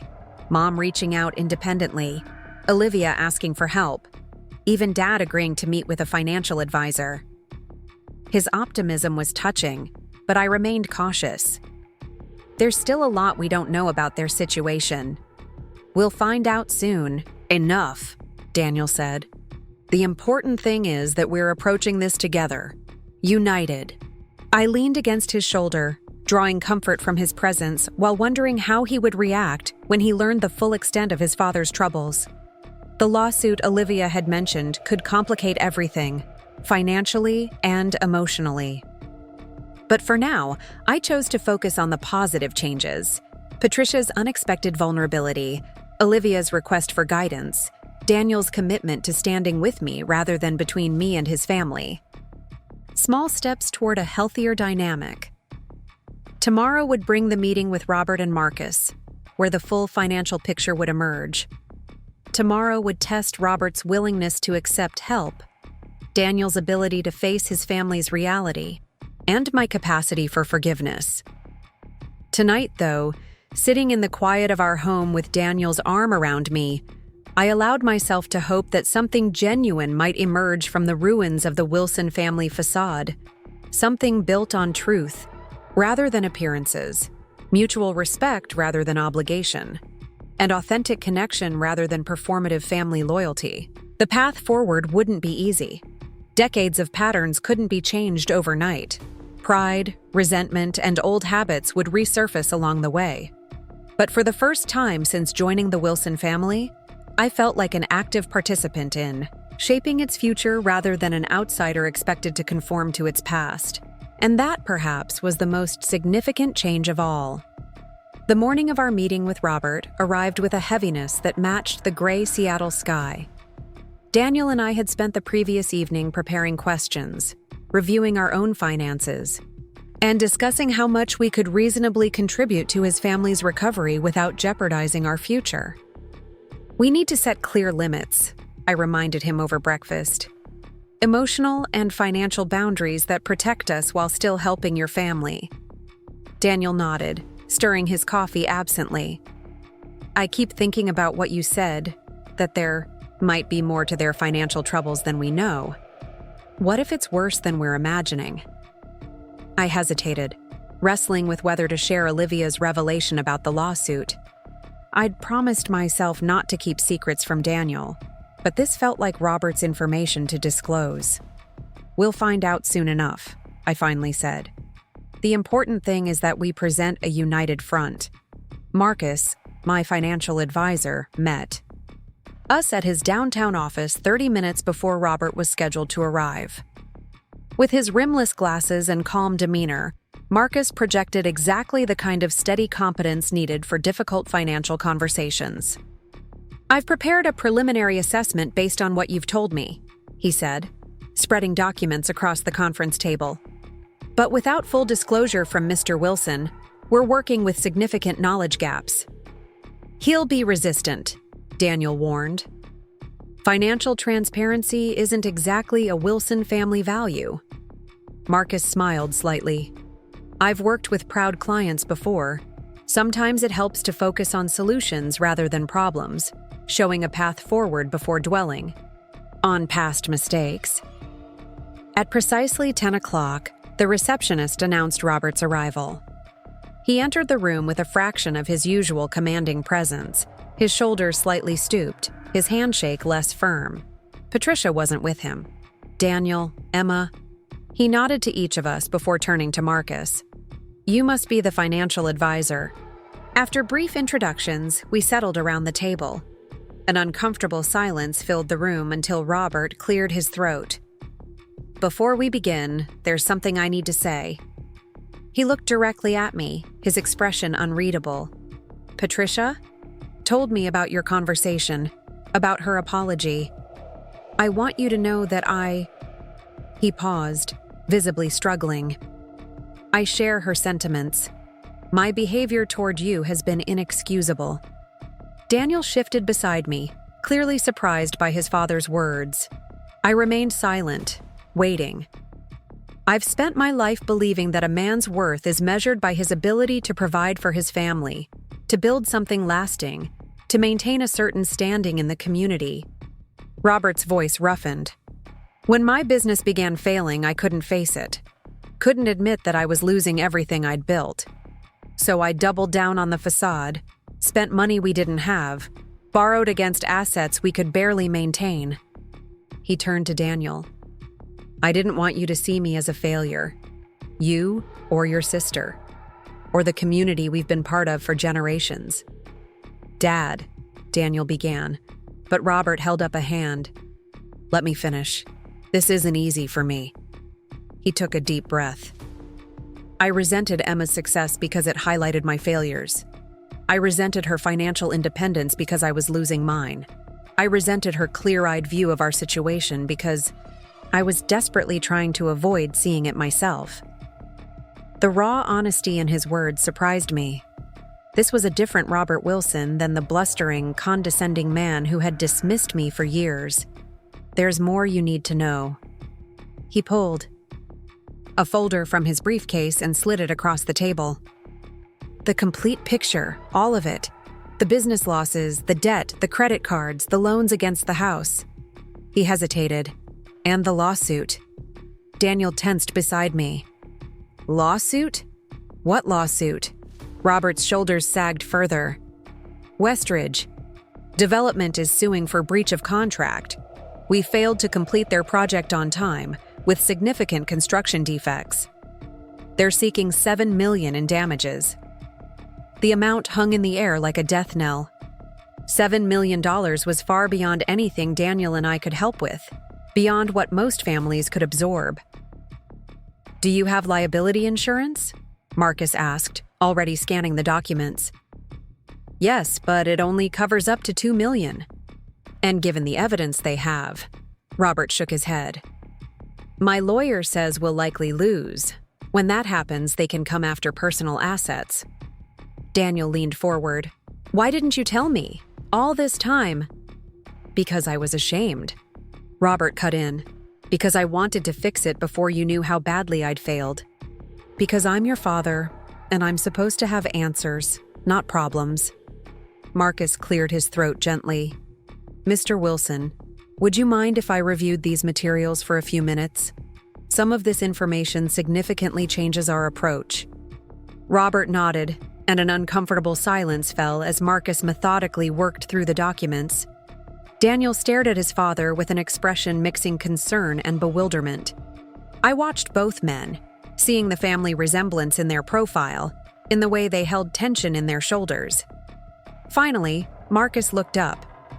The situation is serious, but not necessarily catastrophic. There are several approaches we might take, depending on your priorities and timeline. Over the next hour, Marcus outlined options ranging from bankruptcy protection to aggressive asset liquidation to settlement negotiation. Each path had consequences, trade-offs, ripple effects for the entire family. The house will have to go, Marcus concluded, regardless of which approach you choose. It's your largest non-exempt asset and carries too much debt to maintain. Robert nodded, his expression resigned. Patricia and I have started looking at condos, something manageable. The simplicity of this statement, its lack of protest or justification, spoke volumes about how far Robert had come in accepting reality. What about Olivia and Jason? Daniel asked. How does this affect them? Olivia's house is already in pre-foreclosure, Robert admitted. We can't help her anymore. Jason thankfully doesn't own property, but he's carrying significant student debt from his MBA. Marcus made notes. We should include both of them in future planning sessions. Their financial decisions will impact the family recovery timeline. I've already spoken with Olivia, I said. We're working on a career transition plan that will allow her to support herself and her children. Robert looked at me with genuine surprise. You're helping her? After how she's treated you? Family isn't just about shared DNA or marriage. Certificates, I replied. It's about showing up for each other, especially in difficult times. Something shifted in Robert's expression. Respect, perhaps, or recognition. Thank you, he said simply. Marcus turned the conversation to immediate next steps, consulting a bankruptcy attorney, listing the house, consolidating debt, and creating a transparent family financial communication system. The most important thing, he emphasized, is absolute honesty moving forward. No hidden accounts, no secret spending, no financial decisions without consultation. Recovery requires complete transparency. Robert nodded, looking older than I'd ever seen him. I understand. As the meeting concluded, Marcus discreetly stepped out to take a call, leaving the three of us alone for the first time since Robert's revelations. I don't know what to say. Daniel finally broke the silence. All these years, I thought. You thought I was the successful businessman I pretended to be, Robert finished. The financial rock of the family, the Wilson patriarch with all the answers. He shook his head. It was easier to maintain that illusion than admit I was drowning. We could have helped sooner, I said quietly. If we'd known. Robert met my gaze. Would you have, after how we treated you? The question was fair, challenging. Yes, I said after a moment. Not unconditionally, not without boundaries, but yes. Because you're Daniel's family, which makes you my family too, whether you've accepted that or not. Robert nodded slowly. I've never deserved your help, Emma, but I'm grateful for it nonetheless. It's not about deserving, I replied. It's about choosing what kind of family we want to be moving forward. As we prepared to leave, Robert suddenly asked, Would you and Daniel come to dinner tomorrow night? At the house, Patricia is making her grandmother's Norwegian meatballs, a family recipe she hasn't shared in years. We thought it might be a good first step, a new kind of family dinner. The invitation felt significant. Not a command performance at an expensive restaurant, not a status demonstration, but a genuine attempt at connection. We'd like that, Daniel answered, looking to me for confirmation. I nodded, offering Robert a small smile. Just one condition. What's that? No pretending. We come as we are, talk about real things, acknowledge what's happening instead of maintaining appearances. Robert extended his hand. Deal. As we walked to our car, Daniel was quiet, processing everything he'd learned about his family's financial state. Finally, as we pulled into traffic, he spoke. "I keep thinking about all the times Dad lectured me about financial responsibility, about making prudent decisions, about the Wilson legacy, all while he was hiding this massive failure." "People often preach what they struggle with most," I said gently. "I feel like I don't know him at all. Like my entire childhood was built on fiction." I reached over to squeeze his hand. "Or maybe you're finally seeing the real person beneath the role he's been playing. The vulnerable, imperfect man behind the Wilson patriarch facade." Daniel considered this. "That's actually more comforting than it should be. Knowing he's human, that he makes mistakes, that he's afraid sometimes. Just like the rest of us." We drove in contemplative silence for several blocks before Daniel spoke again. "You knew about the lawsuit, didn't you, before today's meeting?" I glanced at him, surprised by his perception.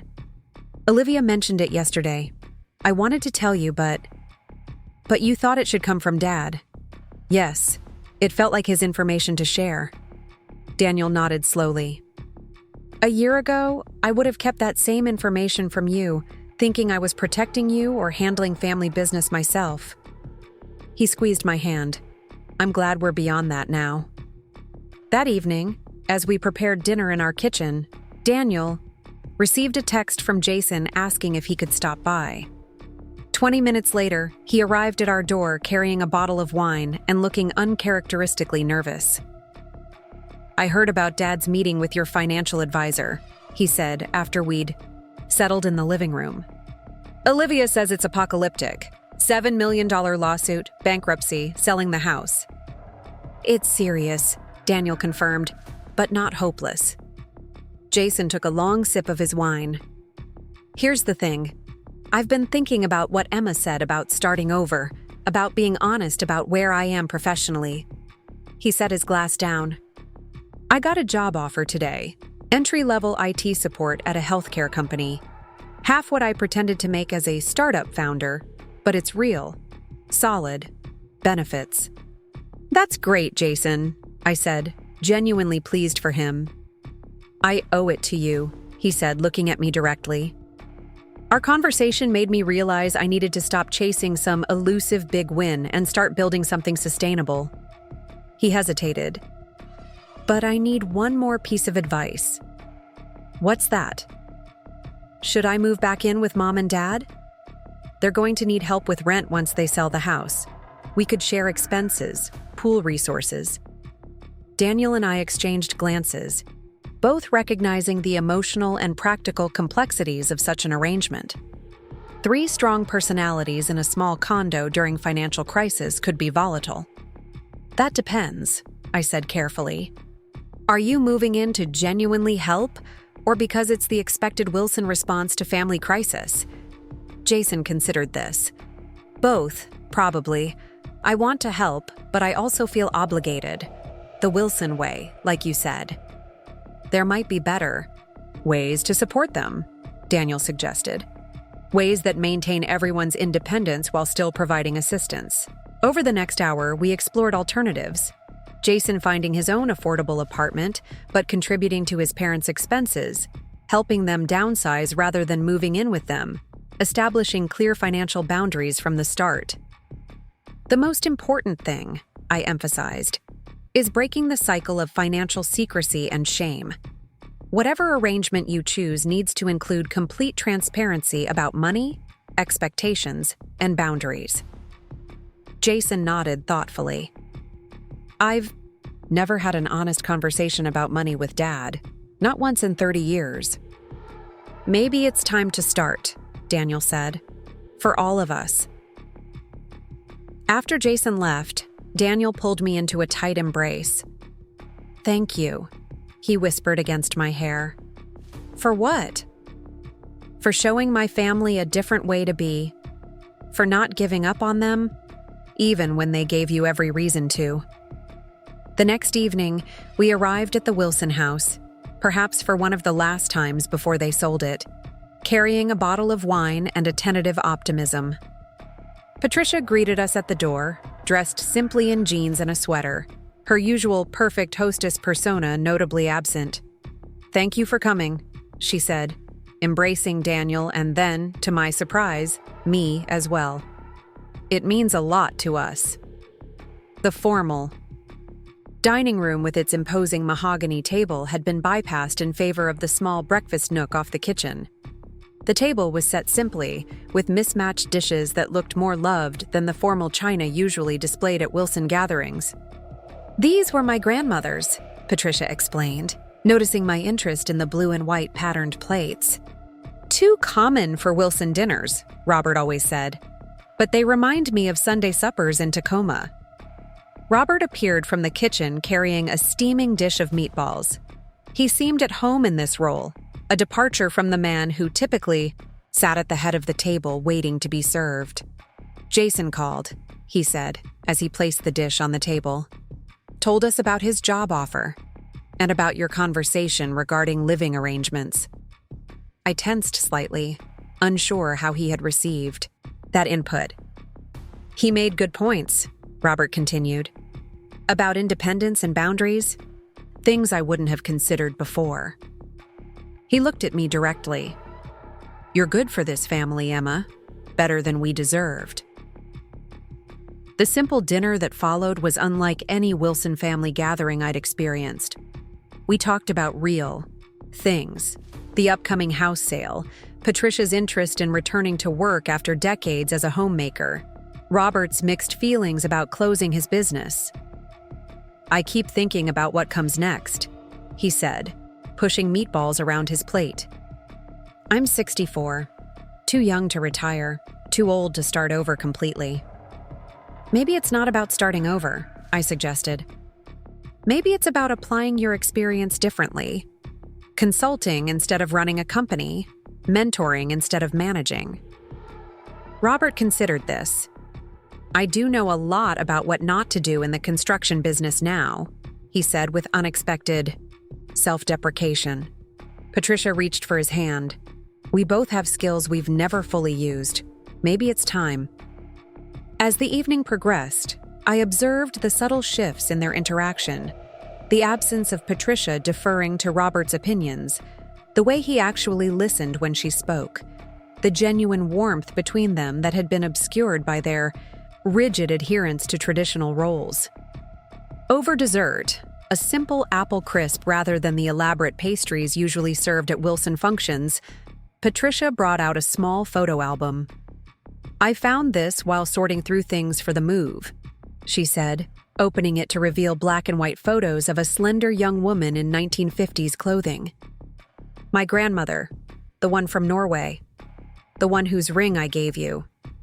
The pictures showed a determined-looking woman standing proudly in front of a small storefront, with Larson's Fine Tailoring painted on the window. "She came to America alone. At 17, Patricia continued. Worked in a sweatshop for years before saving enough to open her own shop." She turned the page to a photo of her grandmother fitting a wedding dress on a beaming bride. "She dressed half of Ballard's Norwegian community for 3 decades. Never married, never had children of her own, but treated my mother like a daughter." I studied the photographs, seeing echoes of Patricia in the woman's features and stance. "She sounds remarkable." She was. Strong, independent, unapologetic about making her own way. Patricia glanced at Robert. "Everything the Wilson family wasn't when I married into it. I let that part of myself, that heritage, get buried, under the weight of becoming the perfect Wilson wife." Robert looked pained. "I never asked you to give up your identity, Patricia." "You didn't have to ask," she replied without accusation. The expectations were clear. The Wilson way or no way. The honesty between them felt new and fragile, but genuine. I wondered if the financial crisis had created space for truths that prosperity and appearances had long suppressed. As Daniel and I prepared to leave, Patricia pressed a small envelope into my hands. "Recipes," she explained. "My grandmother's Norwegian specialties, family treasures." She squeezed my fingers. "Real family treasures, not the silver and crystal we've been lugging around for show. In the car, Daniel was quieter than usual, processing the evening. That was different, he finally said. Good different or weird different? Both. I've never seen them like that. So honest. So regular. He glanced at me. It's like they're becoming new people. Or maybe they're becoming who they always were beneath the facade. He considered, this. Do you think it will last? This new version of them? Or will they revert once the initial crisis passes? It was the question I'd been asking myself throughout dinner. I think it depends on how intentional they are about maintaining these changes. Habits, especially family dynamics, are powerful things. And on whether we hold them accountable, Daniel added, gently but firmly. The next few weeks brought a flurry of activity as the Wilson family restructuring gained momentum. The house went on the market, priced to sell quickly, rather than for maximum profit. Robert met with bankruptcy attorneys to explore Chapter 11 reorganization for his business. Patricia interviewed for part-time positions at several boutiques, leveraging her eye for design and customer service skills. Olivia, perhaps most surprisingly, embraced her reinvention with unexpected enthusiasm. She announced to her followers that she was pivoting to authenticity, documenting her family's downsizing process and financial reset with refreshing honesty. Rather than hemorrhaging followers as she'd feared, her engagement actually increased as people responded to her vulnerability and practical tips for living well with less. People are hungry for reality, she told me over coffee, scrolling through supportive comments on her recent post about selling designer items to pay down debt. All those years I thought they wanted aspirational perfection, when what really connects is honest struggle and resilience. Jason accepted the IT position and found a small apartment within his new budget. He joined our weekly financial planning sessions, gradually building a relationship with Robert based on transparency rather than pretense. Throughout this transformation, Daniel and I maintained careful boundaries. We provided targeted financial assistance, covering moving expenses, contributing to legal fees, helping with security deposits, but avoided open-ended commitments that might enable old patterns to resurface. It's like rehabilitation, Marcus explained during one of our check-ins. You provide support without creating dependency. The goal is financial self-sufficiency, not perpetual rescue. 6 weeks after Robert's financial revelation, the Wilsons moved out of their Bellevue mansion and into a modest 2-bedroom condo in Kirkland. Daniel and I joined the family moving day, helping carry boxes and arrange furniture in the significantly smaller space. As we unpacked the kitchen, Patricia paused, holding a crystal vase that had once been prominently displayed in their formal living room. So much of what we owned was for show, she mused. Things we thought we needed to maintain the Wilson image. She set the vase aside. It's liberating in a way, letting go of all that. Later, as we took a break on their small balcony overlooking Lake Washington, Robert joined us with coffee. The bankruptcy filing goes through next week, he said without preamble. The business will officially be dissolved. How are you feeling about that? Daniel asked gently.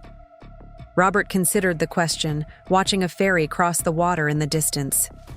Relieved, mostly, like I can finally stop pretending to be something I'm not. He glanced at me.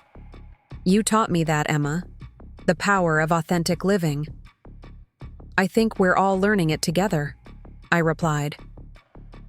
That evening, as Daniel and I drove home, he reached for my hand across the console. Do you realize it's been almost 2 months since anyone in my family called you a gold digger or implied you married me for status or money? I laughed softly.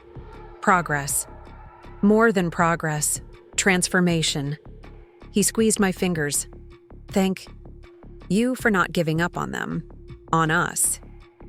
Family is complicated, I said. Messy, frustrating, sometimes painful, but also worth fighting for when there's love beneath the dysfunction. As we pulled into our building's garage, Daniel turned to me with sudden intensity. "I've been thinking about our future, about what we want to build together now that my family drama isn't consuming all our emotional energy." "What do you have in mind?" "Children, maybe.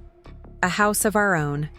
Building the kind of family we want to be part of, not defined by Wilson expectations or Chen traditions, but something authentic to us.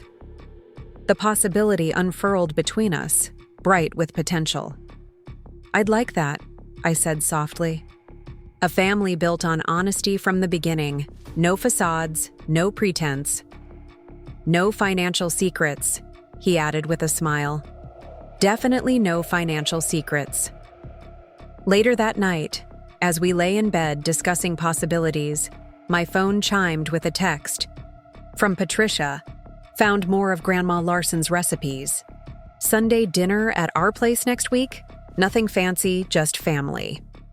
I showed the message to Daniel, who smiled. "See? Transformation."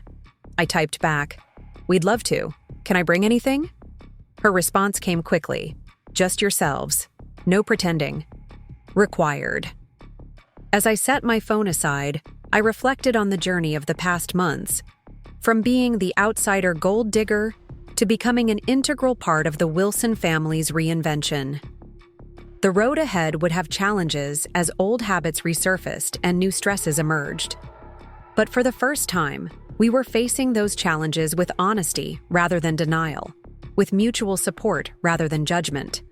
The Wilson facade had crumbled, revealing something far more valuable in its ruins: a real family, imperfect and struggling, but finally, authentically connected. 1 year had passed since the Wilson family's financial collapse and subsequent reinvention. The Seattle spring brought cherry blossoms and fresh beginnings as I drove to meet Patricia at a small cafe near her workplace.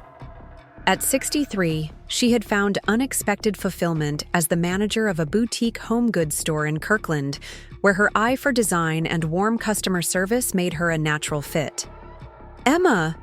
She waved from a corner table, looking years younger than when I'd first met her. Gone were the rigid posture and carefully maintained appearance of the Wilson family matriarch. In their place was a woman comfortable in simple, stylish clothes, her silver-streaked hair cut in a practical bob instead of the elaborate style she'd maintained for decades.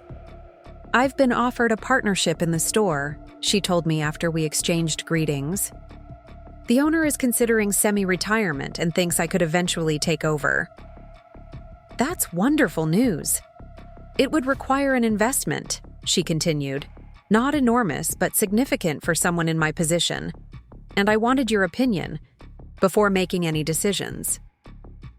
The request struck me deeply. Not long ago, Patricia Wilson would have rather died than ask for my financial advice. Her transformation wasn't just in external circumstances, but in her fundamental approach to family dynamics and her own identity. We spent the next hour discussing the opportunity, reviewing the store's financials, calculating return on investment, weighing risks and benefits. Throughout the conversation, Patricia took careful notes, asked incisive questions, and demonstrated a business acumen I'd never seen her exercise before. "You know," I said as we wrapped up, "you have a natural mind for this. You'd make an excellent business owner." She smiled, a mixture of pride and wistfulness crossing her face. "I was good at numbers in college. Considered accounting before I met Robert and got swept into the Wilson world." She tapped her notebook thoughtfully. "It feels like I'm finally becoming the person I might have been all along."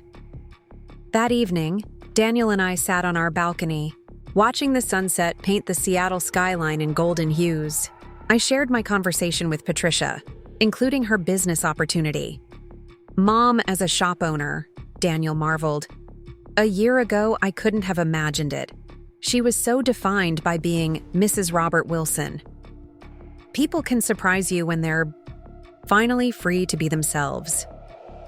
Daniel nodded, taking a sip of his wine. Speaking of surprises, I had lunch with Dad today. He's starting a small consulting practice focusing on helping construction companies avoid the mistakes he made. I raised an eyebrow. That's unexpected. Isn't it? He's turning his failures into a teaching opportunity. Says there's freedom in not having to pretend to be perfect anymore. Daniel smiled. He also asked if we'd help him set up a simple website. Said, and I quote, "Emma understands marketing better than anyone I know." The compliment from Robert, freely given with no agenda, was another sign of how far we'd come. Daniel reached for my hand, his expression growing more serious. "I've been thinking about our conversation from a few months ago, about starting a family of our own." My heart quickened slightly. We'd discussed the possibility theoretically, but hadn't made concrete plans. And I think I'm ready. Really ready. He squeezed my fingers. Not because it's expected or because it's the next box to check, but because I want to build something meaningful with you. A family that's honest from the beginning, that values authenticity over appearances. The following Sunday, we gathered at Robert and Patricia's condo for a family dinner. Their small dining area was crowded but cozy, with the table extended into the living room to accommodate everyone. Olivia arrived with her children, her transformation as striking as her parents. Gone was the meticulously curated Instagram aesthetic, replaced by a relaxed, authentic presence.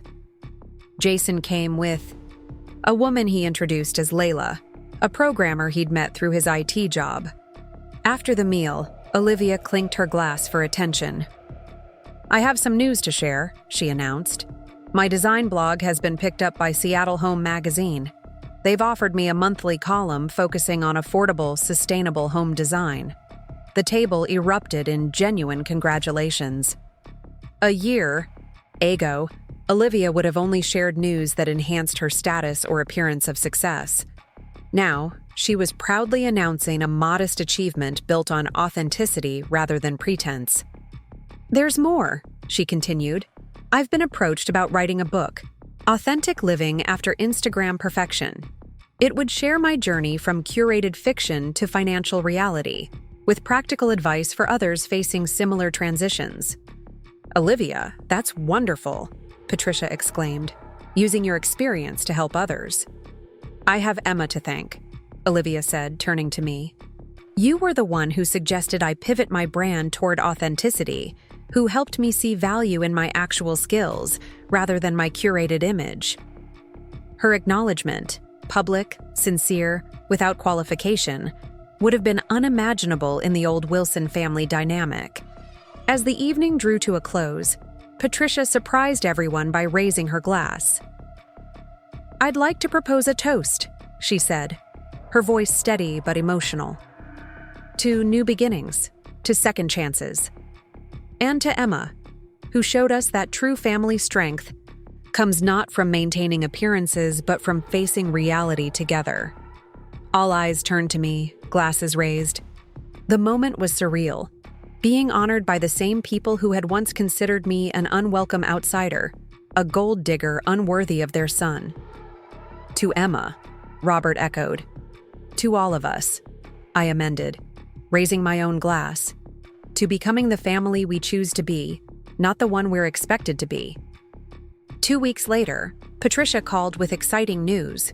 She decided to pursue the partnership in the home goods store, using a small inheritance from her Norwegian grandmother as the investment capital. "It feels right," she explained. "Using her legacy to build something of my own, something that honors her entrepreneurial spirit." Jason and Layla announced their engagement at Robert's birthday celebration the following month. A casual barbecue at a local park, rather than the upscale restaurant affairs that once defined Wilson family gatherings. "We're planning a small ceremony," Jason explained. "Something authentic and intimate, not a production for show." The emphasis on authenticity, once foreign to Wilson family celebrations, now formed the cornerstone of their approach to milestones. As Daniel and I helped clean up after the party, He pulled me aside, his expression earnest. I've been thinking about what Jason said, about an authentic, intimate ceremony. For their wedding? For us. He took both my hands in his. We never had a real ceremony. Just that quick courthouse wedding because we were saving for the condo down payment. Are you suggesting we renew our vows? Something like that. A celebration that reflects who we are now, who we've become together. Not elaborate or showy, but meaningful. He glanced toward his family. With both our families present as equals, honoring both our heritages. 3 months later, we gathered in my parents' restaurant after hours. Chinese lanterns hung alongside simple white lights, creating a warm glow over tables arranged in a horseshoe pattern. My mother's traditional dishes sat alongside Patricia's Norwegian specialties on a buffet table. Daniel surprised me by speaking, in carefully practiced Mandarin, honoring my heritage in a way he'd once been too intimidated by his family's expectations to attempt. I responded with Norwegian phrases Patricia had taught me, acknowledging the resilient immigrant spirit that connected our families across their differences. To building a life of truth, we concluded together, where appearances never matter more than authenticity. The celebration was joyful, relaxed, unmarked by status consciousness or performance. Robert and my father discovered a shared interest in traditional cooking techniques. Patricia and my mother exchanged recipe cards with genuine appreciation for each other's culinary heritage. As the evening drew to a close, I found myself standing between Daniel and Patricia, watching our families mingle with easy comfort that once seemed impossible. I never imagined this, Patricia said softly. A family gathering where no one is pretending, where both sides are equally valued. Worth the journey, wasn't it? Daniel asked, his arm around my waist. Patricia nodded, her eyes bright with emotion. Even with all we lost, the house, the business, the status, we gained something far more valuable. What's that? I asked, though I already knew the answer. She smiled, watching Robert laugh genuinely at something my father had said. Ourselves, our authentic selves.